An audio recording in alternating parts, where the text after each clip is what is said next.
안녕하십니까 수험생 여러분. 자, 전성하 강사 인사드립니다. 자, 우리가 지금부터 PMAT의 공직윤리 부분에 대한 강의를 시작할 겁니다. 총 2강의로 이루어져 있습니다. 두 강의에 대한 내용은 우리 교재 앞부분에 보면 딱 나와 있습니다. 자, 우리 PMAT는 아주 최근에 시행된 따끈따끈한 제도죠. 앞으로 이제 확대 또는 전면 시행될 예정으로 보고 있습니다. 그 중에서 우리 공직윤리, 제가 다른 부분들은 또 다른 훌륭한 강사님들께서 잘 하시리라고 믿고요. 공직윤리에 대한 부분을 제가 2강의를 하게 되었습니다. 이 공직윤리가 어떤 것인지, 아무래도 최근 시험이다 보니까 아직까지 정착화된 틀은 없어요. 하지만 충분히 예측할 수 있다는 것, 그게 우리 시대고시와 저의 전성화의 강의의 특징이 되겠습니다. 자, 한번 보죠. 먼저 제 소개 간단하게 하고 우리 시험의 출제 경향이라 할까요? 그런 거 말씀을 드릴게요. 저는 성균관대 법학과를 나왔고요. 제 강의를 들은 분도 계실 거예요. 어디에서? 경찰 부분에서 제가 형사소송법을 강의한 적이 있습니다. 신림동이나 노량진이나 이쪽에서 형법을 강의했으니까 제 강의를 보신 분이 있을 겁니다. 그리고 저는 예금보험공사에서 윤리경영을 담당했고요. 또 그리고 금융자격증에서 직무윤리 부분을 강의한 적도 있습니다. 따라서 이 공직윤리 강의에는 가장 적합하다고 볼 수 있죠. 왜 그럴까요? 우리 공직윤리 경향을 보다 보면 알 수 있습니다. 자, 우리 시험에 공직윤리 경향 어떻게 나오냐면 대부분 큰 게 한 2가지 틀이 있는데 대부분은 적용, 해당, 위반 사례를 보는 것입니다. 무슨 말인지 아시겠죠? 즉 어떤 법조문을 주어 놓고요. 뭐 이 법조문은 형법 조문도 있고, 그죠? 그 다음에 공무원법 관련된 각종 공무원, 뭐 공직자윤리법이나 뭐 이런 것들 여러 가지가 있겠죠, 그렇죠? 그다음 부패방지법이나 그러한 법들에 적용하는 것은, 해당하는 것은, 위반되는 사례는 해서 이렇게 사례형 문제가 한 가지가 있습니다. 사례형 문제라고 해서 막 형법 사례처럼 복잡하게 내는 것이 아니라 여러분들이 조문을 보면 대강 여기 해당하는지 안 하는지 충분히 알 수 있어요. 그런 문제가 하나의 유형이 있고요. 또 한 가지 유형은 뭐냐면, 또 한 가지 유형은 자료를 보고 해석, 추론, 이해하는 영역이죠. 아마 여러분이 조금 어렵게 느끼신다면 요거일 거예요. 그런데 우리 문제가 총 30문제, 뒤에 가서 이제 모의고사도 제가 볼 건데 30문제 중에서, 그죠? 이 자료와 관련된 부분은 그렇게 많지 않습니다. 실질적으로 대부분의 문제는 여기에 해당하죠. 그런데 몇 개 안 되는 요 문제들 때문에 여러분은 굉장히 짜증이 나신다거나 곤혹을 겪으실 수 있어요. 하지만 이쪽 부분도 그렇게 어렵지 않습니다. 이쪽 부분은 마음을 좀 여유를 갖는 게 중요합니다. 그리고 적응하는 게 중요해요. 시험에서 아무래도 문제를 풀어야 되는 입장에서 볼 땐 마음의 여유를 갖기는 어렵습니다. 시험이 제한된 시간에서 보기 때문에 마음의 여유를 갖고 편안하게 문제를 볼 수 있다면 굉장한 고수일 거예요. 그렇기 때문에 여러분들은 평소에 적응을 많이 해서 이쪽 문제를 몇 문제를 풀어보면 돼요. 많이 풀어봄으로써 여러분들이 적응한다면 실제 시험장에서 그렇게 어렵지는 않을 것입니다. 아시겠죠? 저는 뭐 각종 사법고시나 법원행정고시나 금융자격 관련 법률이나 또 예금보험공사 있을 때 공기업에서 공무원 관련 법률을 또 전공하고 실제 적용하고 강의해 보면서 틀을 알고 있습니다. 그렇기 때문에 제가 여러분에게 틀을 말씀을 드리도록 하겠습니다. 여러분들이 고정을 참조하신다면 충분히 여기에서 뭐 아주 최고득점은 아니어도 충분히 선방 이상 고득점 나올 수도 있을 거라고 생각합니다. 자, 여러분들 이 첫 시험이기 때문에 거의 뭐 처음이나 다름없는 시험들이기 때문에 긴장은 충분히 될 수 있어요. 절대 긴장할 필요 없습니다. 여러분들 2단계까지 오셨다면 충분히 실력이 있으신 거예요. 자기를 믿어야 됩니다. 여러분 마음바다 안에는 합격이라는 분명히 얼음이 뿌려져 있어요. 거기 여러분 씨를 뿌시면 됩니다. 지금 모든 마음에는, 사람의 마음에는 다 성공과 행복과 합격의 씨앗이 있습니다. 얼음이 있습니다. 밭이 있습니다. 여러분 거기 씨앗을 뿌리고 믿어주면 됩니다. 자, 한번 보죠. 교재 3페이지부터 한번 들어가도록 하겠습니다. 제가 강의를 할 때는 이 교재에 보면 각종 이제 법률에 대해서 쭉 간략하게 나와 있어요. 그리고 뒤에 가면 이제 예제 문제가 나와 있죠. 그리고 뒤에 또 가다 보면 모의고사가 있습니다. 전 모의고사 문제를 다 풀지는 않을 거고요. 몇몇 문제를 골라서 풀어드리도록 하겠습니다. 아시겠죠? 자, 첫 번째 3페이지 보시면 공직윤리 읽을 거리 해서 첫 번째 공직윤리 사례 소개. 쌍괄 1번 공용물의 사적 사용 수익의 금지 위반. 자, 공무원 행동강령 13조라고 되어 있죠. 자, 법령 검색. 거기 보시면 공무원은 관용 차량, 선박, 항공기 등 공용물과, 우리가 공공이라고 그러면 일반인들이 접근할 수 있는 거예요. 그러니까 공공도서관 있죠, 여러분. 도서관 그러면 공공이라는 단어가 붙죠. 근데 공용물은 자격 있는 사람만이 할 수 있다, 이렇게 생각하시면 돼요. 이런 공용물과 예산의 사용으로 제공되는 항공 마일리지, 적립 포인트 등 부가 서비스를 정당한 사유 없이 사적인 용도로 사용 수익해서 안 된다. 이건 모르는 사람 누가 있어? 없습니다. 그죠? 자, 그럼 여기 해당되는지 안 되는지를 찾는 게 시험 문제란 말이죠. 한번 봅시다. 위반 사례. 개인 차량에 방역 작업용 휘발유 주유. 자, 이렇게 보시면 되겠습니다. 문제를 풀 때는 이러한 위반 사례가 있으면 결국 여러분이 이제 법 적용 문제를 다루는 것이기 때문에 어떤 대전제로서 법이 있어요. 대전제로서 법이 있습니다. 그렇죠? 그죠? 그러니까 이 법이 있고 사례가 있습니다. 사례가 있어요. 그럼 사례를 적용하는 과정, 이 세 가지 과정이 있겠죠. 그렇죠? 그렇죠? 그러면 여러분이 포인트는 어떻게 하냐면 이 대전제에서 어떤 끌어낼 수 있는 걸 최대한 끌어내야 돼요. 그럼 이 문제 포인트는 뭐겠습니까? 공용물이죠. 하나는 공용물이라는 게 나와야 되고 또 반대가 사적 용도라는 게 나와야 돼요. 아시겠죠? 이렇게 찾아내면 해당되는 경우가 되겠죠. 그럼 개인 차량 동그라미, 방역 작업용 동그라미. 그러면 바로 위반 사례가 되겠다 이 말이죠. 두 번째 또 한번 보세요. 단체장 부인이 공용 차량을 공용 목적으로 쓰는 것이 아니라 개인 목적으로 썼다는 거죠. 그래서 자, 첫째 줄 끝에 개인적으로 교회를 방문할 때, 그렇죠? 그 다음에 둘째 줄, 이에 시장 부인은 휴일뿐만 아니라 평일에도 수시로 이런 것들이 나와 있습니다. 그럼 마지막 줄에 개인 용무 등에 사용함 이런 말이 나와 있죠. 좋습니다. 그 다음 지자체 공무원의 기간 SMS를 이용한 경조사 통지. 자, 문자 메시지를 무료로 대량으로 발송하려면 돈이 많이 드니까 그죠? 무료로 기관 거를 썼다 이 말이죠. 그러니까 경조사는 사적 용도고 기관 SMS는 공용물이다 이렇게 볼 수 있겠죠. 좋습니다. 그 다음에 구청 사용 토지 일부에 농작물 사적 경장. 참 추잡하다 그쵸? 구청 사용 토지에, 자, 구청 공용 토지겠죠. 그쵸? 관용 토지입니다. 그쵸? 자, 거기에다가 농작물을 사적으로 경작했다. 딱 쉽죠. 그쵸? 이렇게 딱 나와주면 됩니다. 그죠? 그 다음 공용물인 TV 세탁기 등을 자택에서 사용. 아, 이 군대에서도 이런 거 참 많습니다. 그죠?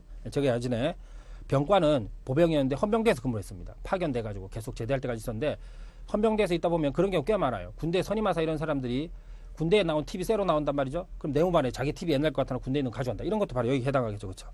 자, 이제 어떤 건지 아시겠죠? 그러니까 적어도 사적 사용 수익 금지 위반 사례가 나오면 어떻게 키워드를 잡는다? 요거죠. 공용물과 사적 용도의 대립 구조를 찾아내면 된다. 아시겠죠? 네, 좋습니다. 넘어갑니다. 다음 페이지 한번 보세요. 금품 등을 받는 행위의 제한 위반. 돈 받지 말라는 거죠. 이것은 공무원 행동 강령에도 있고 뇌물죄와 관련해서 형법에도 있습니다. 그렇죠? 네, 좋습니다. 뒤에 가면 우리 모의고사에도 보니까 뇌물 문제를 넣어놨더라고요. 그러니까 거기에 문제도 뇌물을 받지 마라. 다음 중 뇌물죄에 해당하는 것은 뭐 직권남용죄에 해당하는 것 이런 것들 문제를 내고 있어요. 그렇죠? 한번 잠깐 한번 볼까요? 제가 우리 문제를 한번 쫙 풀어봤습니다. 그리고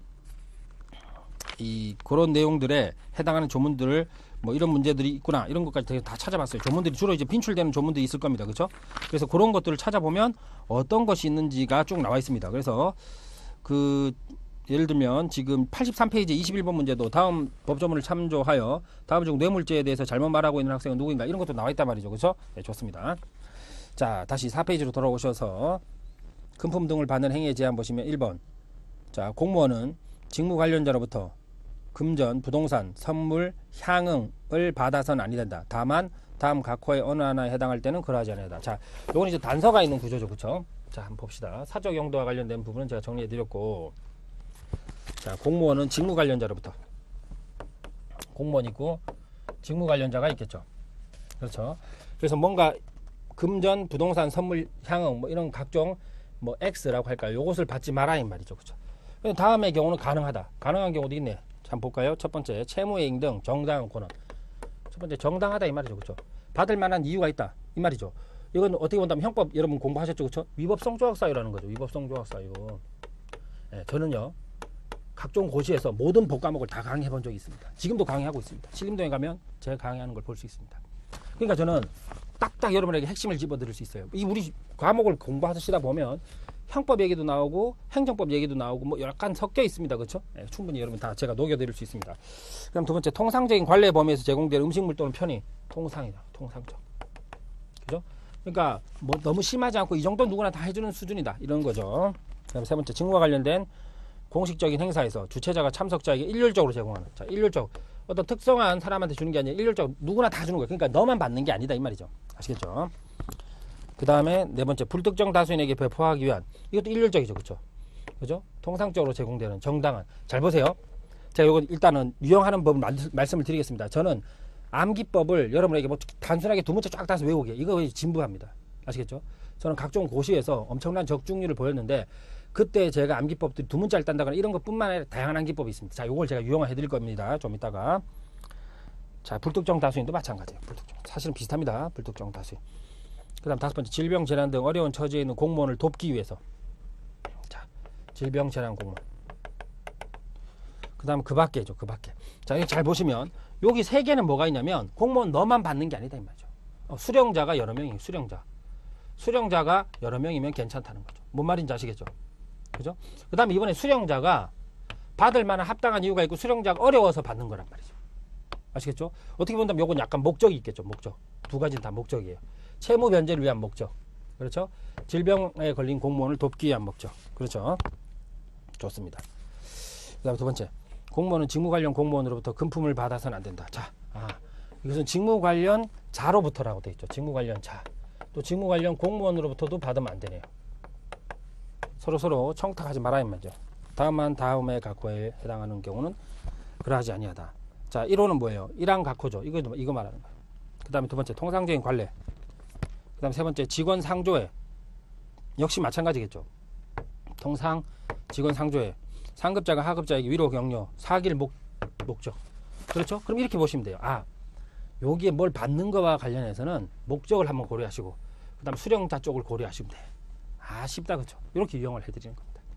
그 다음 세 번째, 공무원은 직무 관련자였던 자나 직무 관련 공무원이었던 사람. 자, 이것은 used죠, 그죠? 영어로 한다면 used. 과거에 뭐뭐이었던. 그러니까 글씨가 갑자기 날아가네, 그죠? 뭐뭐이었던. 그렇죠. 그러니까 현재 직무 관련자나 현재 공무원뿐만 아니라 과거에 그런 사람이었던 사람한테도 받지 마라 이 말이죠. 다만 1, 2호는 1항과 2항의 경우는 예외다 이 말이죠. 그 다음 네 번째, 공무원은 배우자나 직계존속 비속이 1항부터 3항 규정까지 수용이 금지되는 금품을 받지 아니하도록 해야 된다. 그렇죠. 자기의 배우자, 부인이죠. 직계존비속, 부모님이나 자식들이 받지 마라 이 말이죠. 그렇죠. 그러니까 여기는 결국 이제 받지 말라는 거죠. 자, 받지 말라는 것. 그럼 다시 한번 정리해 봅시다. 공무원이 받지 말아야 됩니다. 그렇죠. 직무 관련자 또는 직무 관련이었던 직무 관련이었던 자, 또 직무 관련 공무원, 또 직무 관련 공무원이었던 자로부터 그렇죠. 그러면 직무 관련자로부터 받지 말아야 될 건 뭐라고 그랬습니까? 또 두 가지 공통적인 키워드 뭐라고 그랬어요? 첫 번째, 목적을 고려하시라는 거죠. 두 번째는요, 상대방이 여러 명이면 괜찮다는 거예요. 특정하게 그 공무원만 받는 게 아니면 괜찮다. 아시겠죠? 위반 사례 보세요. 자, 첫 번째 것이 보시면 공무원인 아내를 통한 인사 대가 금품 수수. 자, 지방 공무원 A는 같이 근무하던 동료 공무원 B를 통해 당시 인사계장이던 B의 남편 C에게 인사 청탁. 부정한 목적이죠. 사실 이것은 우리가 형법상의 죄에도 충분히 해당할 수 있습니다. 그렇죠? 물론 공무원 행동 강령 위반도 되겠습니다. 그렇죠? 그러니까 이것도 받지 말아야 될 걸 받았다 이 말이죠. 키워드가 인사 대가죠. 인사 대가. 나쁘다 이 말이죠. 두 번째, 택배로 배달된 명절 선물 수수. 모 공직 유관단체 경영기획팀장 A는 그러니까 예를 들면 기획재정부 산하 공기업 이렇게 되겠죠. 경영기획팀장 A는 회식을 마치고 밤늦게 집에 귀가하자 그를 맞이한 딸이 누가 옥돔 세트를 명절 선물로 택배로 보내와 상할까봐 냉동실에 넣어두었다고 말해 다음날 확인해보니 알고 보니까 자신이 근무하던 부서에서 발주한 용역 계약을 수행하고 있는 갑 연구원 B 원장이 보낸 선물이어서 돌려주려고 했으나 B 원장은 용역 계약과 상관없이 고마움의 뜻이라 이렇게 줬다는 거죠. 이것도 안 된단 말이죠. 이것도 그 사람만 받는 거잖아. 그 사람만. 아시겠죠? 그 다음, 학교장이 교직원에 대한 상습적 금품 및 향후 요구는 당연히 안 되겠죠. 그죠? 학교장도 지금 공립학교일 겁니다. 그죠? 예. 오른쪽에 가서 보시면 학교장, 학교 교사의 스승의 날 촌지술수도 안 된다는 거예요. 직무 관련자죠. 그죠? 학부용이. 그 다음에 급식 납품업체로부터 상품권 수수도 역시 다 안 됩니다. 그죠? 어떤 부정한 목적을 위한 거예요. 부정한 목적을 위해서 주는 거기 때문에 다 안 된다는 거죠. 그 다음 골프장 간부로부터 뭘 받는 거. 그 다음 공사 직원의 과다한 기념품. 그냥 이례적인 기념품. 뭐 연필, 볼펜 세트 한 종류. 뭐 이런 건 괜찮은데. 그죠? 뭐 이렇게 심하게 하면 안 된다는 거죠. 거기 보니까 뭐가 있어요? 고급 가죽 벨트 120개. 720만원. 상당하다. 그죠? 그 다음 제외 공간장의 골프장 무료 회원권 수수. 그죠? 또 여기 딱 보시면 뭐라고 돼 있어요? 주재국에 진출한 한국 기업 대표로부터 받았다는 거죠. 그러니까 뭔가 냄새가 난다 이 말이죠. 그죠? 그 다음 출장, 출품 기념행사 명목 향후 수수. 자, 이런 것들은 전부 다 받지 말아야 될 걸 받았다 이 말이에요. 그럼 받아야 되는 경우 몇 가지라고? 두 가지. 뭘 본다고요? 목적과 상대방을 봐라. 됐죠? 그다음 세 번째, 직위의 사적 이용 금지. 자, 공무원은 직무의 범위를 벗어나 사적 이익을 위해서, 목적이죠, 소속 기관의 명칭이나 직위를 공표하고 게시하는 등의 방법으로 이용하거나 이용하게 해서는 안 된다. 그죠? 자기의 감투를 이용하는 거예요. 자기 개인적인 목적으로. 그럼 보세요. 기관명을 이용한 부당한 이익 제공. 모 중앙부처 A국장은 평소 알고 지내던 사단법인 협회 관계자로부터 당협회가 개최하는 미술대회에 위 중앙부처가 협찬하는 것처럼 해달라는 부탁을 받고 A국장은 자기 기관에서 마치 위 대회를 협찬하는 것처럼, 그럼 이제 이용하는 거죠. 그렇죠? 기관명을 쓰도록 하는 거예요. 그러니까 사람들이 볼 때는 그 공무원이, 그러니까 그 기관이 이 대회를 뭔가 협찬해 준다고 하니까 뭔가 이게 공식력 있는 거구나, 이렇게 해서 믿게 하는 거죠. 그렇죠? 이렇게 하면 안 된다는 거죠. 그죠? 이건 뭐 그렇게 어려운 내용이 없으니까 넘어가도 되겠죠. 다음, 알선 청탁 등의 금지 위반. 자, 1항 보시면 공무원은 자기 또는 타인의 부당한 이익을 위해서, 역시 부당한 이익이죠. 그렇죠? 다른 공무원의 공정한 직무 수행을 해치는 알선 청탁 등을 해서는 안 된다. 알선은, 청탁은 뭔지 알겠죠? 부탁입니다. 알선은 뭘까요? 최근 대법원 판례가 있습니다. 그렇죠? 알선은 2010년도 작물알선죄에서 알선이라는 단어가 나왔는데, 이 작물알선죄에서 제가 형법 강의를 해봤으니까 이런 것도 할 수 있는 겁니다. 이 작물알선죄에서 알선의 개념을 판례는 뭐라고 그랬냐면 중개라고 그랬어요. 중개는 좀 어려운 말이라면 연결이라고 보시면 되겠죠. 연결. 그렇죠. 연결만 해주면 되는 겁니다. 그 다음 두 번째, 공무원은 직무 수행과 관련해서 자기 또는 타인의 부당한 이익을 위해서 직무 관련자를 다른 직무 관련자나 부패방지법, 그냥 약칭해서 부르겠습니다, 공직자에게 소개, 이게 바로 뭐예요? 알선이죠. 그렇죠? 그죠? 그러니까 뭔가 연결해주거나 부탁하지 말라는 거죠. 키워드는 여기서 목적이에요. 목적이 나쁜 목적을 위해서 연결 부탁하지 마라. 네가 연결고리가 되지 마. 징검다리가 되지 말라는 거예요. 그죠? 위반 사례 보세요. 부당한 인쇄물 수주 청탁. 모 중앙부처 총무팀 소속 공무원 A는 인쇄물 용역을 공정하고 투명하게 진행하기 위해 각 업체에게서 견적서를 요구했으나 소속기관 감사팀장 B는 같은 고향 출신으로 잘 알고 지내던 출판업자 C가 수주받게 해달라고, 자, 그래서 청탁을 해줬다는 거죠. 그러니까 결국 뭐예요? C를 누구한테 연결해 준 거예요? A한테 연결해 준 거죠. 그죠? 그죠? 그 과정에서 누가, 그죠? 공무원 B가 연결해 준 거죠. 그죠? C가, 그죠? A에게 연결되는 거예요. 이 과정에 B가 들어간 겁니다. 그죠? 그러니까 이렇게 되지 말라는 거죠. 어떤 건지 아시겠죠? 중간에 끼지 마라 이 말이죠. 부정한 목적을 위해서 끼지 말라는 거죠. 됐죠? 그 다음에 다섯 번째, 인사 청탁 등의 금지 위반. 그러니까 청탁은 각종 부탁인데, 이번에 이제 목적이 인사죠. 인사. 그래서 1항 보시면 공무원은 자신의 임용, 승진, 전보 등 인사에 부당한 영향을 미치기 위하여 타인으로 하여금 인사업무 담당자에게 청탁을 해서는 안 된다. 그죠? 그렇게 부탁하지 말라는 거죠. 그다음 2항 공무원은 직위를 이용해서 다른 공무원의 임용, 승진, 전보 등의 인사에 부당하게 개입해서는 안 된다. 즉, 네 것도 하지 말고 남 것도 하지 마라 이 말이죠. 네 거와 남 거 다 하지 말라는 거죠. 이건 뭐 쉽다. 그렇죠? 자, 기사 소개라고 되어 있네요. 그렇죠? 이거는 우리가 어려울 일이 없습니다. 우리가 다 아는 뉴스들이고, 또 여러분들은 경찰이 되실 분들이니까 충분히 관심을 가지고 이미 다 알고 계셨던 뉴스일 거예요. 한바 비리, 이 한바 아시죠? 그렇죠? 한바라는 게 이제 우리가 건설 현장에서 식당이 있습니다. 그렇죠? 거기 그 자체에서 인부들에게 식사 제공을 해준 식당인데, 그거와 관련된 비리였죠. 그렇죠? 자, 억대 금품 수수, 경호실 직원 파면, 가장 강력한 징계죠. 파면함 일정한 기간 동안 공직을 취임하지 못하죠. 그렇죠? 그다음 사건 무마, 부정한 목적이죠. 뇌물 받은 비리 경찰들 적발. 그다음에 마지막 제주경찰도 음주교통사고, 이렇게 쭉 돼 있습니다. 그렇죠? 그러니까 이런 것들이 이제 공직자 윤리에 위반한다 이 말이죠. 그다음에 자, 다음 페이지 보시면 경찰청 차장 직속 내부 비리 전담 수사대가 가동되고 있다. 됐죠? 이렇게 보시면 되겠습니다. 자, 두 번째, 공직윤리 배경 지식. 자, 공무원 윤리 개념, 공무원이 공무 수행상 혹은 신분상 지켜야 할 가치 기준 내지 행동 규범을 말하며, 자, 공무원 윤리는 공무원이 지켜야 할 윤리라는 거죠. 이것은 집에서 지켜야 될 윤리가 아니라 공무 수행과 관련해서 지켜야 될 윤리다. 당연하겠죠. 그렇죠? 그다음 공무원은 국민 전체에 대한 봉사자이기 때문에 일반 국민보다 더 높은 윤리 기준이 요구된다. 그렇죠? 공무원이 국민 전체에 대한 봉사자라는 얘기는 어디에 있습니까? 우리 헌법에 있죠. 그렇죠? 그렇기 때문에 윤리 기준이 강화되었다. 요구 더 높다 이 말이죠. 다른 말로 행정윤리, 직업윤리, 공직윤리라고 한다. 자, 내부 통제, 비제도적 통제 방안이다. 내부 통제는 내부에서 스스로 지키게 하기 위한 것이죠. 그렇죠? 그래서 그런 얘기고, 비제도적이라는 것은 어떤 틀에 맞춰서 형법에서 있는 그런 것들이 아니라 윤리적으로, 그러니까 윤리라고 했겠죠. 그렇죠? 예. 자, 쌍갈로 2번 보시면 공무원, 윤리, 헌장, 실천, 강령. 국가에는 헌신과 충성을, 국민에게 정직과 봉사를, 직무에는 창의와 책임을, 직장에서는 경애와 신의를, 생활에는 청렴과 질서를. 예를 들면 이게 시험에 나올 때 뭐 헌신 대신 갈로를 비워놓고 헌신에 뭐 여기 들어가는 걸 이렇게는 시험에 안 된다 이 말이죠. 아시겠죠? 그러니까 이런 게 있다. 이런 걸 아시면 됩니다. 그다음 세 번째, 국가공무원법상 의무 55조 선서. 공무원은 취임할 때 소속 기관장 앞에서, 자, 쭉 이 법이 정하는 바에 따라 내부 규칙이죠. 그렇죠? 그러니까 국회 규칙, 대법원 규칙 이런 게 전부 다 내부 규칙입니다. 그렇죠? 선서해야 된다. 다만 불가피한 사유가 있으면 취임 후에 선서하게 할 수 있다는 것.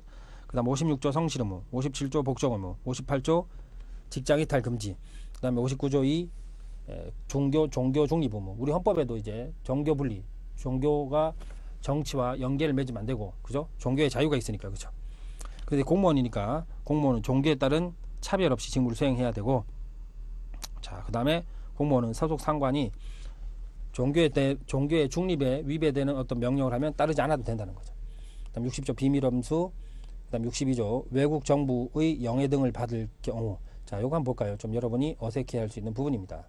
공무원이 외국 정부로부터 영해나 증여를 받을 때 대통령의 허가를 받아야 돼. 이거 허가 사항이네. 그냥 한번 참조로 봐두세요. 그래서 이런 거죠. 외국 정부로부터 자기를 받았어요. 자기를 받으면 대통령의 허가가 있어야 된다는 거죠. 그죠? 영해나 외국 정부. 자, 외국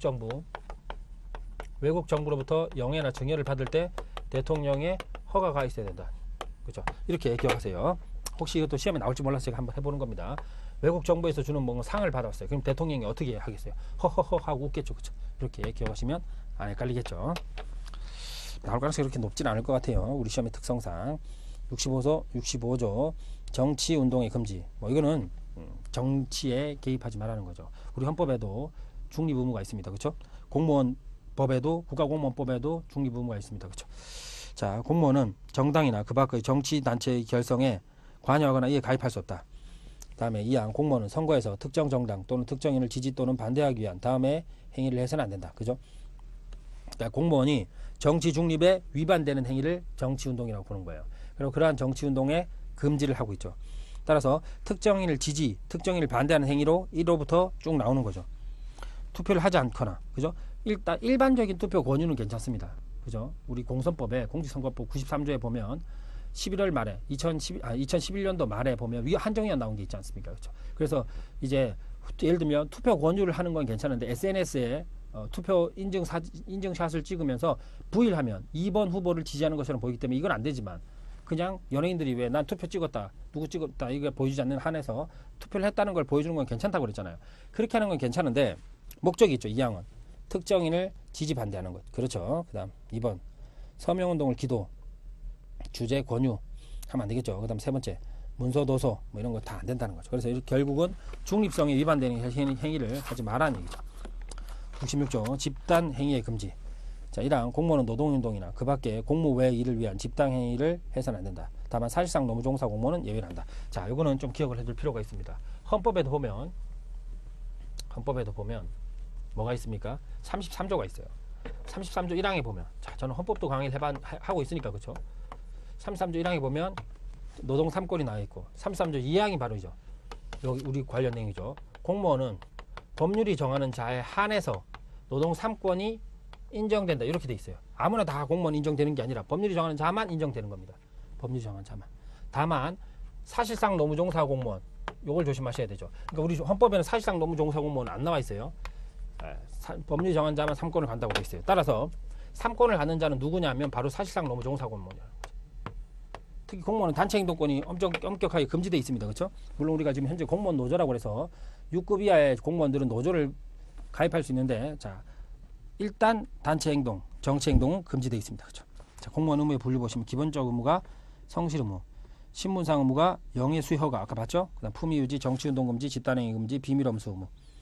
비밀 누설하지 마라 이 말이죠.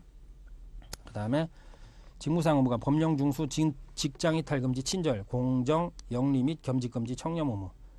그다음 비밀 준수 의무. 자, 이를 신분상 의무로 구별하는 입장과 직무상 의무를 분류하는 입장이 있다. 이런 뭐 어디 입장인지 시험에 나오지는 않습니다. 보니까 지금 송희성 교수님 같은 경우는 이제 행정법 교수님이죠, 그렇죠? 그다음 5번째, 최근 개정된 국가공무원 복무규정 및 지방공무원 복무규정에 보면, 자 1번 보시면 공무원이 정치적 집회 등에 참석하여 정부 정책을 반대하는 등 공무원의 근무기간을 해치는 사례를 금지하고 있고, 그렇죠. 그 다음 2번째, 공무원이 직무수행과 관계없이 정치적 목적으로 특정 정책을 주장 또는 반대하거나 국가기관의 정책 결정 및 집행을 방해하는 것을 못하도록 하고 있고, 그 다음에 3번째, 근무 여건을 해할 수 있는 정치적 구호 등이 담긴 복장, 머리띠 같은 거 이런 거죠. 이런 거 하지 말라는 거죠. 좋습니다. 그 다음에 이제 나오는 게 공직자윤리법이, 재산 등록도 모의고사 문제에 나와 있습니다. 일단 보죠. 자, 재산 등록 의무자 원칙적으로 4급 이상, 요것도 헌재 판례가 있습니다. 그렇죠? 헌법재판소 판례가 있어요. 합헌 판례죠. 원칙적으로 4급 이상, 정부 출연 기관의 임원, 예외적으로 권력이나 금전과 관련된 부처는 7급 이상, 이렇게 돼 있죠. 로 하여금 본인 배우자 직계 존비속의 보유 재산을 등록하고, 본배 존비죠. 본배 존비. 자, 매년 변동사항을 신고케 한다. 그죠? 매년이죠. 재직 중 재산의 부정한 증식을 방지하며 정무직 공무원, 특히 1급 이상 고위 공직자의 등록 재산을 관보에 공개하여 투명성을 확보하려는 것이다. 자, 특히 1급 이상은 관보까지 공개하네요. 그럼 잘 보세요.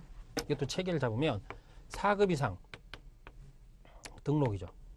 그죠? 누구의 재산을 등록하나요? 본인, 배우자, 그 다음에 직계 존비속, 본배 존비죠. 반면에 1급은 어떻게 된다? 1급은 관보에. 그렇죠. 이렇게 한다. 등록 후 관보까지. 자, 재산 등록 의무자에게 공공기관의 운영에 관한 법률에 따른 공기업의 상임이사와 금융감독원, 부원장, 그 다음 한국은행과 예금보험공사 2급 이상으로 확대하고, 자, 그러니까 의무자를 확대했다 이 말이죠. 그 다음 재산공개 대상자의 소방정감 이상 공무원과 금융감독원 부원장보. 자, 잘 보세요. 앞에 거에 보시면 의무자, 등록 의무자죠. 그 다음에 공개 대상자는 뒤에 거예요. 그렇죠? 이렇게까지 시험에 나오진 않을 것 같은데, 그죠? 한번 이렇게 포인트만 잡아두세요. 앞부분에 뭐냐면 등록 의무자 확대 범위, 그 다음 뒷부분이 공개 대상자 확대 범위라는 거죠. 밑에 한번 보세요. 개정 이유 및 주요 내용. 이러한 개정 이유 및 주요 내용은 법제처 홈페이지 가시면 나옵니다. 아니면 국회에 보시면 나와요. 국회 홈페이지 들어가시면. 자, 주요 내용 보시면 장차관과 1급 이상 고위공직자, 지방당체장 등이 퇴직 전 1년간 근무한 기관의 업무를 퇴직 후에도 1년간 취급하지 못하게 한 1+1. 자, 1+1의 1은 뭐냐면 퇴직 전 1년간 근무한 기관의 근무를 플러스 1은 퇴직 훈련 동안에도 못하게 한다 이 말이죠. 자, 그 다음 그걸 입법하였고, 2번째, 최초 재산 등록 기간이 개정 법률에 의해서 1개월에서 2개월로 연장됨에 따라 고지 거부 허가 신청 기간이 15일에서 30일로 늘어나며, 그죠? 2배로 연장됐으니까 기간이 2배로 늘어났다 이 말이죠. 그 다음에 관련자료 보존 기간을 퇴직일 이후 10년으로 규정했다. 그 다음 3번째, 공직자윤리위원회의 민간위원 정수를 현행 5명에서 7명으로 확대했다. 이건 봐두시면 되고, 그 다음 4번째, 업무 관련성 판단 기간을 퇴직 전 3년에서 그 다음에 퇴직 전 5년으로 확대했다는 거죠. 그렇죠? 이렇게 뭔가 지금 밑에 나오는 내용들은 확대되었다. 그렇죠? 등록 대상, 공개 대상 이런 것들이 확대되었다. 요 얘기가 지금 오른쪽까지 나와 있는 거예요. 그렇죠? 이런 것들은 우리 시험에 직접 출제 대상이 아닙니다. 그죠? 자, 제 생각엔 그럴 것 같아요. 앞으로 어떻게 나올지 모르지만 당분간은 그래요. 그러니까 빨리 합격하셔야 돼요. 나중에는 이제 낼 게 없어지면 어떻게 되겠어요? 이런 짜실한 것도 물어볼 수 있습니다. 자, 오른쪽에 11페이지에 표 밑에 보시면 2번 선물신고제도, 공직자 본인 및 가족이 외국인으로부터 직무와 관련해서 국내 시가 10만원이죠. 외국 화폐 $100 이상의 선물을 받은 때에는, 자, 이를 소속기관 단체의 장에게 신고하여 국고에 기속시킴으로써 공무집행의 공정성을 확립하려는 제도이다. 자, 이것은 선물신고 제도는 우리나라 사람으로부터 받는 것이 아니라 외국 사람으로부터. 자, 알겠죠? 외국 사람으로부터 우리나라 돈 시가 10만원, 외국 돈 $100. 얼추 비슷하다 이 말이죠.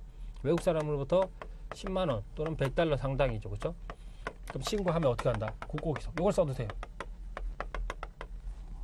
아시겠죠? 여러분 이제 나중에 합격하시면 이거 다 할 일입니다. 그죠? 알아두시면 좋겠죠? 자, 그래서 이렇게 기억을 해두세요.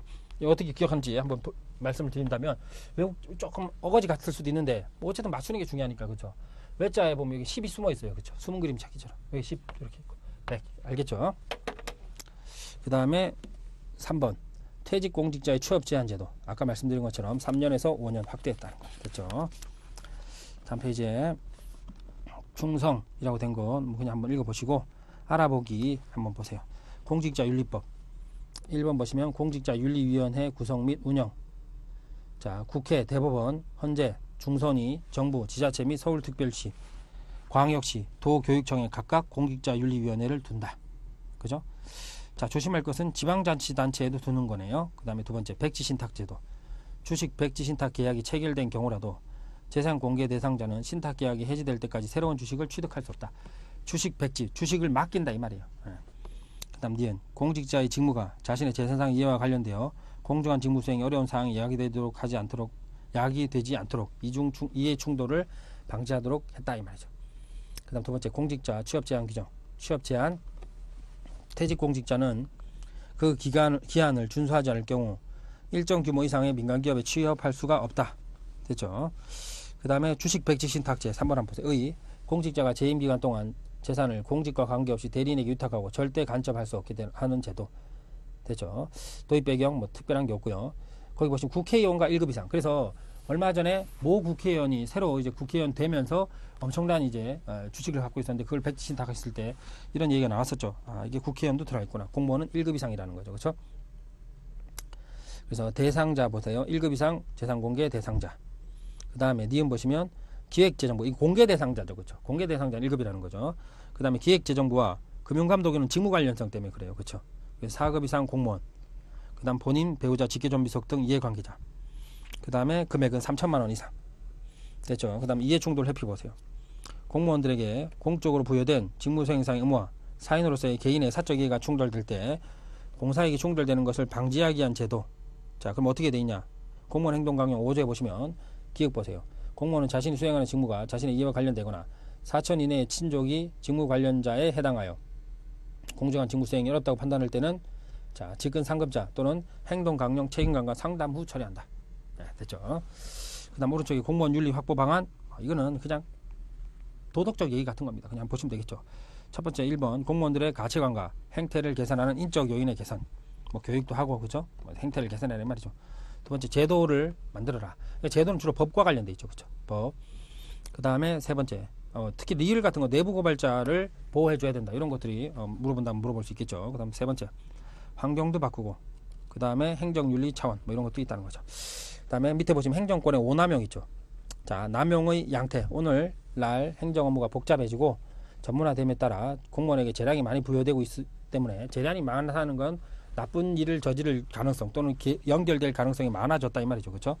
그래서 원용 남용의 행위 태양은 어떻게 돼 있냐? 부정행위, 비윤리적 행위, 법규 경시 뭐 이런 것들이 쭉 있다는 거죠. 그죠? 그래서 이거 뭐 한번 읽어보시면 되겠습니다. 그 다음에 2번 행정윤리 확보를 위한 전제 조건 뭐 이런 것도 역시 더 어렵지 않습니다. 한번 읽어보시고요. 다음 페이지에 보시면 알아보기에 논란위원회의 공직사회에 타당한 7가지 원칙이라고 나와 있네요. 그렇죠? 원칙은 공평무사 청렴, 객관, 책임, 개방, 정직, 지도 이런 것들을 뭐 다음 중 해당하는 건 안 하는 것 이렇게 물어보긴 좀 어렵다고 보여집니다. 문제의 태양이 그렇습니다. 지금까지 출제된 태양이.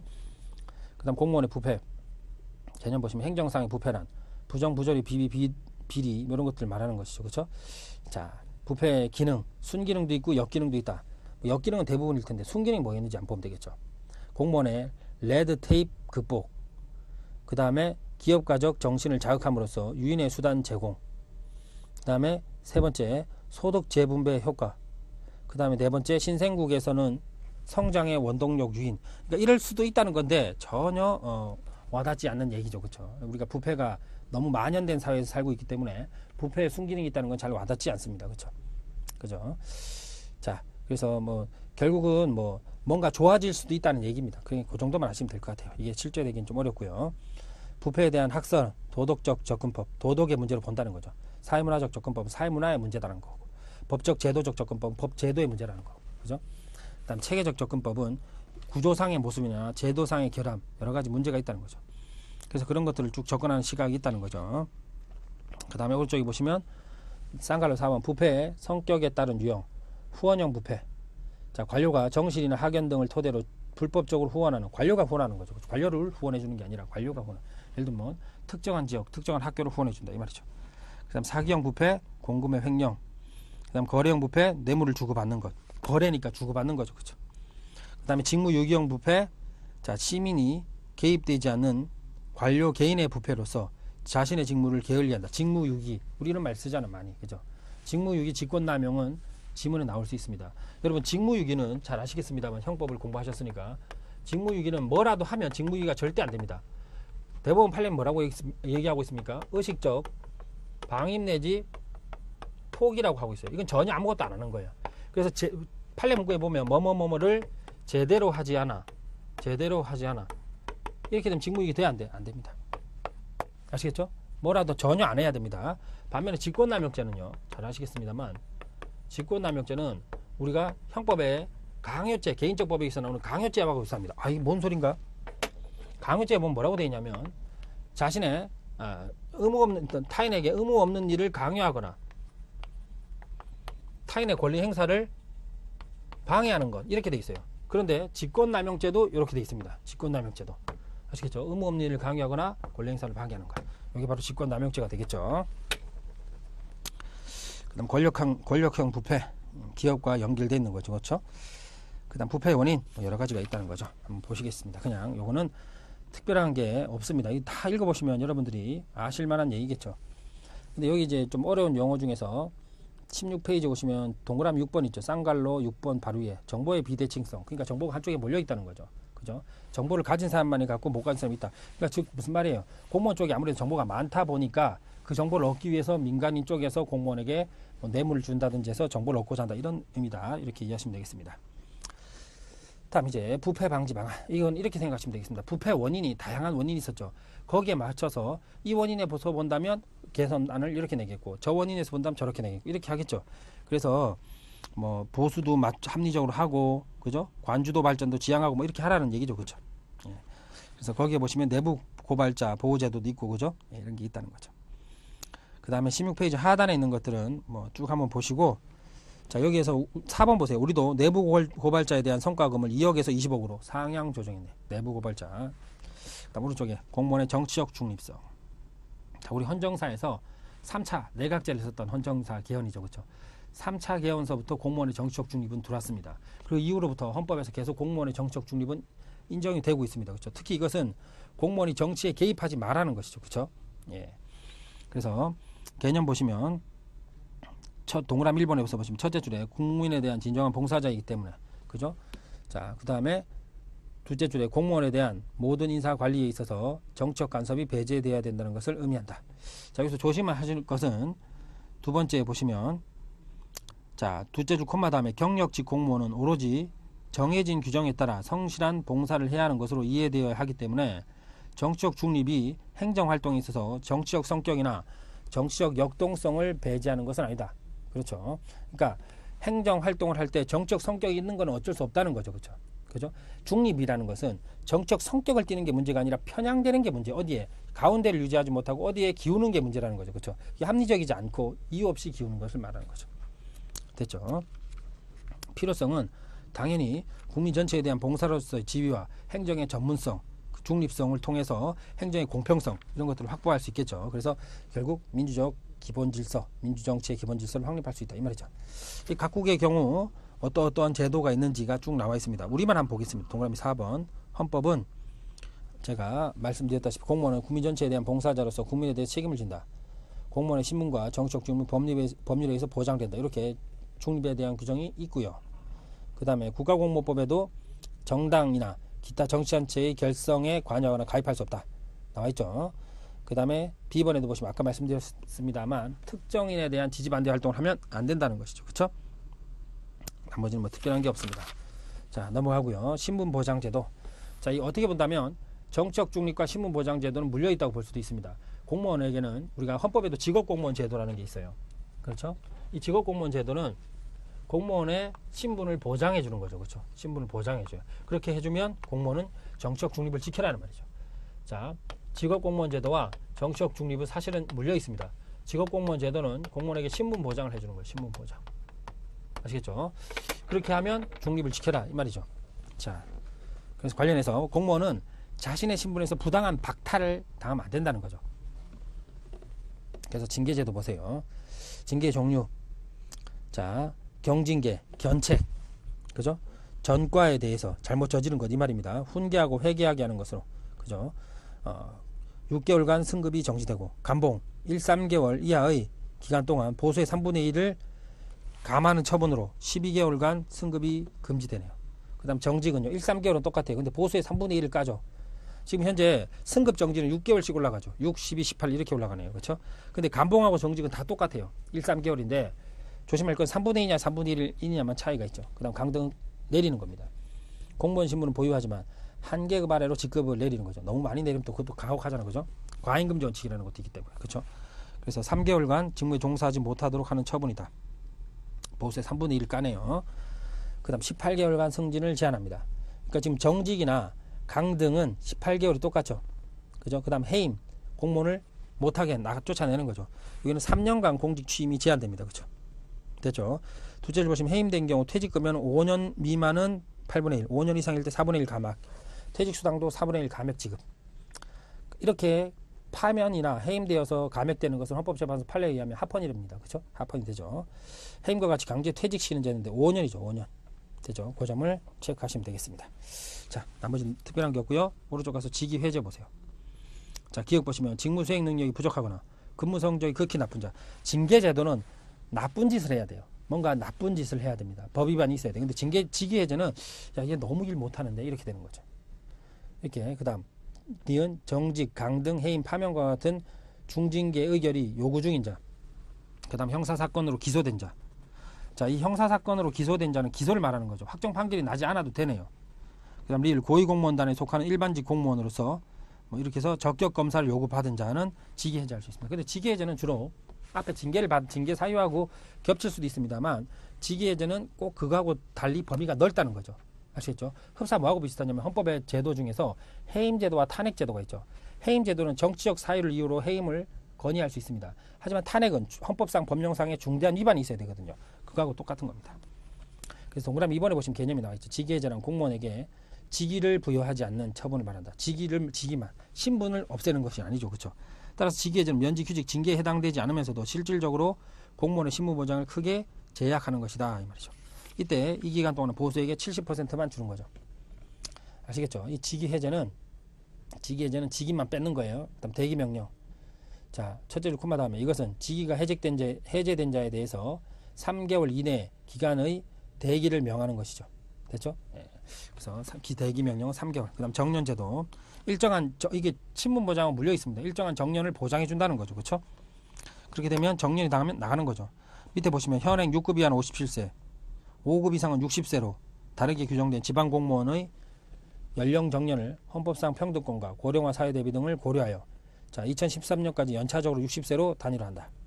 됐죠? 그다음 계급 정년제는 일정한 계급에서 몇 년까지만 있을 수 있다 이 말이죠.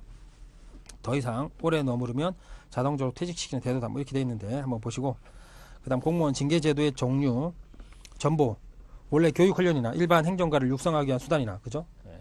정식 징계 절차를 거치지 않고 중앙에서 지방으로 요직에서 한직으로 좌천 전보는 그러니까 결국 전보는 옮긴다는 뜻인데 안 좋은 곳으로 간다 이 말이죠. 그다음 권고 사직 권고는 충고라고 생각하시면 되고 사직은 나가라는 거죠. 그렇죠? 그다음 감원 인력을 줄여야 됩니다. 그래서 그것을 어쩔 수 없이 쫓아내는 거예요. 뭔가 잘못되어서 쫓아내는 게 아니라 인력을 줄이기 위해서 의원 면직 의원은 스스로 의사가 원해서 의사에 의한 원해서 지금 직권 면적 자신의 직권으로 상위자가 직권으로 쫓아내는 제도죠. 됐죠? 이 직권 면직과 관련되어서는 각종 판례가 있는데 대법원 판례든 헌재 판례든 다 합헌이었습니다. 그다음 명예퇴직 공무원으로 20년 이상 근속한 자 20년 체크하시고 정년 전에 스스로 퇴직하는 것이죠. 자, 두 번째 B 보시면 직제와 정원의 개폐 또는 예산의 감소 등에 따라 폐직 또는 과원되었을 때 자 역시도 마찬가지죠. 그 다음에 일곱 번째 당연퇴직제도. 이 당연퇴직제도는 당연히 나갔어야 될 사람이다 이 말이죠. 무슨 말이냐면 결격사유가 있는 사람이에요. 아예 애초부터 공무원이 되지 못할 사람이 공무원이 된 것이죠. 그렇죠? 됐죠? 그래서 이 결격사유 그럼 뭐있냐 밑에 보시면 금치산자 한정치산자 사실 이것은 용어가 바뀌었습니다. 올해 7월 달부터 민법의 용어가 바뀌면서 금치산자 같은 경우는 피성년 후견인 뭐 이렇게 용어가 바뀌었어요. 어쨌든 금치산자 맛이 확 간 사람, 한정치산자 맛이 약간 간 사람, 그다음 파산자로서 복원되지 않은 사람, 그다음 금고 이상의 실형. 자, 금고가 확정 판결, 실형을 받은 것만 가지고 안 되고 확정 판결을 받고 집행이 종료되거나 면제되지 않은 상태에서 5년 면제되고 5년이 안 된 사람이죠. 됐죠? 그다음 집행유예는 2년이 안 된 사람. 그죠? 그 다음 선고이해는 선고이해 기간 중. 됐죠? 자, 옛날엔 선고이해를 받았다면 당연퇴직 사유가 될 수 있었어요. 그런데 그건 너무 심하다는 거죠. 왜냐하면 선고이해는 징역 1년 이하에 대해서 아시겠죠? 물론 자격증 벌금도 있는데 징역 1년 이하입니다. 1년 이하에 대해서 선고를 유예하는 거니까 형으로 친다고 그러면 경미한 형인데 그렇죠. 경미한 범죄인데도 불구하고 당연퇴직 사유 삼았다는 게 문제였거든요. 그래서 이 부분은 지금 빠졌습니다. 됐죠? 그래서 그 점 봐두시고 나머지는 뭐 특별한 게 없습니다. 자, 윤리 관련 법규의 규정 오른쪽에 있죠. 21페이지에 나오는 법규 규정 이렇게 한번 봐두시기 바랍니다.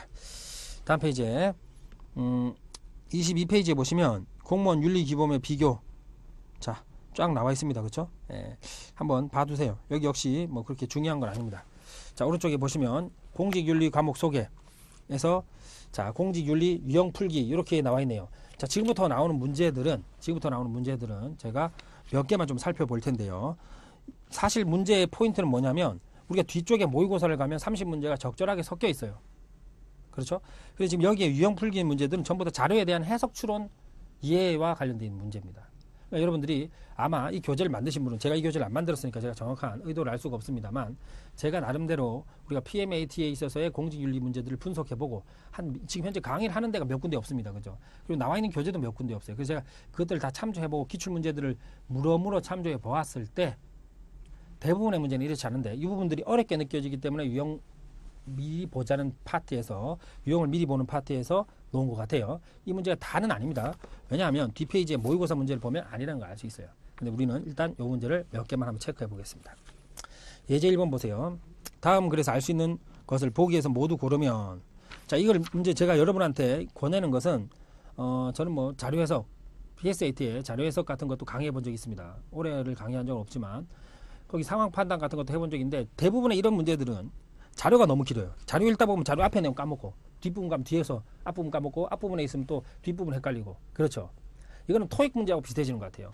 토익 문제도 뒤에 파트가 길면 길수록 가장 마지막에 가면 독해하는 때 보면 앞부분 보면 뒤가 뭔 소리인지 모르겠고 그렇죠. 그럼 어떻게 우리가 문제 진무 틀자. 여기도 문제 진무 틀고 보세요. 자, 다음 글에서 알 수 있는 것을 보기에서 모두 골라라 이렇게 돼 있습니다. 기억 보시면 유식학은 인식 주체의 존재와 아울러 그것의 비실체성을 주장한다. 유식학 동그라미 주장한다. 동그라미. 그러면 이제 우리가 앞에서 유식학의 내용을 찾으면 되겠죠. 그 다음에 니은. 원효는 인식 주체인 식이 있다고 본 점에서 유식학의 관점을 수용하고 있다. 원효 동그라미 유식학 동그라미 하세요. 원효가 유식학을 어떻게 바라보는지 문제. 그 다음 디귿. 원효는 심진여문을 중관학의 관점에서 상응시킴으로써 현상적 존재의 비실체성을 거부한다. 그죠? 그럼 이게 뭐 심진여문, 중관학 요거 한번 체크해서 원효하고 앞에서 이제 찾아야 되는 거예요. 그 다음 리을. 심진여문의 이론은 심진, 마음의 진, 먼지 진자거든요. 저는 이게 뭐 불교도 좀 좋아하고 제가 뭐 여러 가지 종교책 다 좋아하지만 불교책을 보다 보니까 이 글자를 알 수 있어요. 여문 이런 거 다 읽을 수 있는데 이게 처음 보면 무슨 소리인지 몰라요. 그러니까 처음에 이걸 해석하지 말고 심진여문 어쩌고저쩌고 하는 이론 이므로 근본적으로 유의 논리에 근거하고 있다. 심진여문 동그라미 유 동그라미 해놓고 이제 앞으로 봅니다. 자, 먼저 원효하고 유식학을 한번 보세요. 유식학은 뭐뭐에 근거하고 있다. 이렇게 돼 있죠. 자, 첫째 보세요. 원효는 대승기 신론의 1심 이론에 입각하여 대승부교의 양대 조리였던 중관학과 유식학의 대립된 관점을 화쟁시키려고 했다. 화자는 뭐예요? 한자예요. 화합한다는 말이죠. 쟁은 다툼이에요. 다툼을 풀어주려고 했다 이 말이죠. 그러니까 원효는 융합이라는 거죠. 원융회통 사상을 주장했거든요. 그러니까 뭉치자는 거예요. 그러니까 거기 나온 거 보시면 중관학과 유식학은 서로 대립되고 있다는 거죠. 첫째 줄에 나온 거죠. 그럼 이제 뒤에 보시면 중관학과 유식학이 서로 잘 맞다 이렇게 보면 틀려져. 그렇죠? 자, 그러면 한번 보시겠습니다. 넷째 줄 보세요. 유식학파는 인식 대상과 인식 주체의 비실체성에 관해서 인정했지만, 그죠? 비실체성을 주장했다. 맞네. 그럼 기억 맞다. 이렇게 찾는 거야. 어떻게 하는지 아시겠어요? 네, 좋습니다. 그 다음 원효는 인식 주체인 식이 있다고 본 점에서 유식학을 수용하고 있다. 자, 두 번째 문단의 첫째를 끝에 보세요. 반면에 유식학은 인식 주체의 긍정에서 출발하여 다시 그에 연관된 세계의 긍정으로 이어지는 긍정 일변도의 또 다른 편향성을 지니고 있다고 보았다. 원효는 이러한 공의 논리와 유의 논리의 지나친 편향성을 지양하기 위하여 인식 주관과 인식 대상의 공성을 인정하면서도 자, 인식 주관과 그 인식의 주관과 인식 대상의 공성을 인정한다. 공하다는 거죠. 비어 있다는 거예요. 그러니까 그걸 인정했다는 측면에서 그러니까 결국 뭘 인정했냐면 인식 주체인 식이 있다고 본 점은 인정했어요. 그렇죠? 근데 그것은 비었다고 본 거죠. 그렇죠? 그죠? 그러니까 인식 대상 식이 있다고 봤지만 그것은 비었다 이렇게 봤으니까 이것도 맞는 얘기입니다. 그렇죠?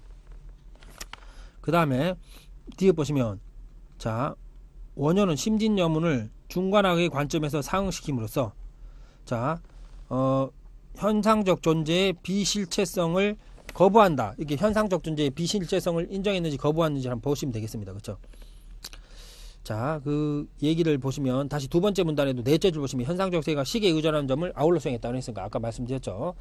그 다음에 자 밑에서 두 번째 문단 두 번째 문단의 밑에 두 번째 줄 보세요. 심진여문과 심진 자 심진 마음을 다하면 이게 원래 뜻은 이렇습니다. 원래 정확하게 한다면 심진여문은 마음의 먼지라는 뜻도 있고 뭐 이런 뜻인데 여기서는 지금 어떻게 해석했냐면 심진 마음이 진실하면 여문 마음은 진실로 뭐 여는 뭐뭐와 같다 문과 같다 뭐 이런 뜻인데 이거 우리가 몰라도 돼. 심생멸문의 두 측면을 지닌다고 하는데 원효는 이 양 측면이 각각 중관학과 유식학의 주장에 상응된다고 봤다.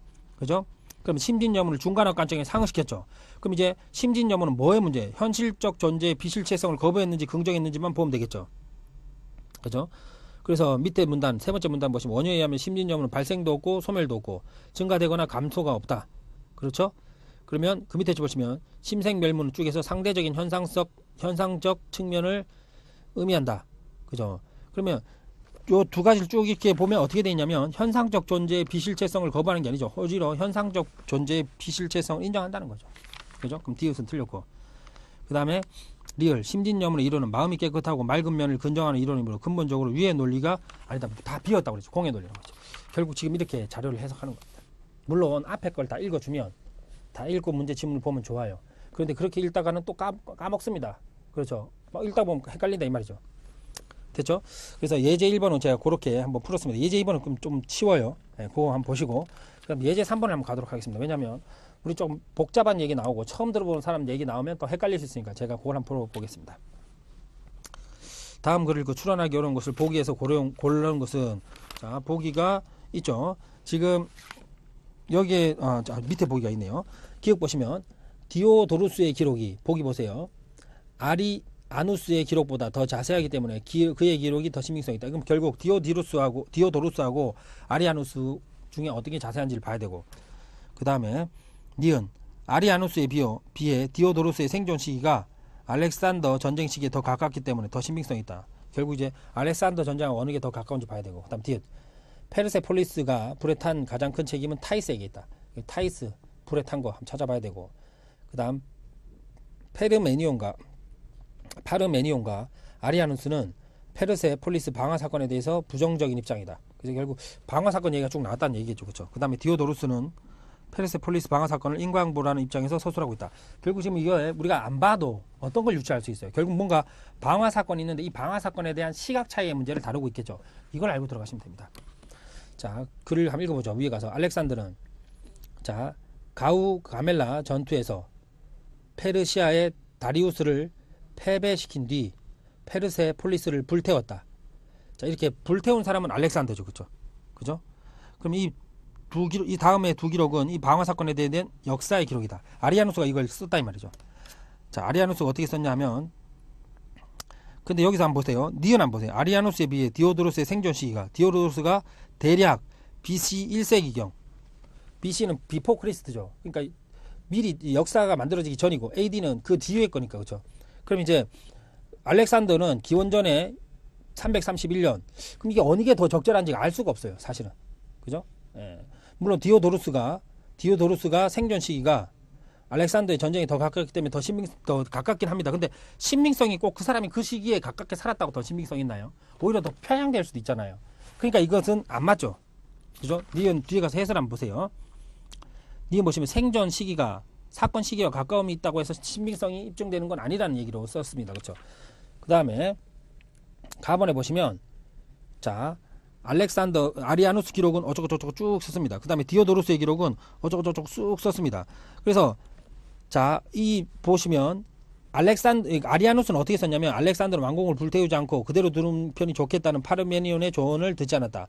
파르메니온이 그렇게 말한 이유는 이제는 자신의 것이 된 곳을 파괴하지 않는 것이 더 현명할 뿐만 아니라 결국 이제 파르메니온 얘기를 듣지 않고 불태웠다 이런 얘기를 쓴 거예요. 그렇죠?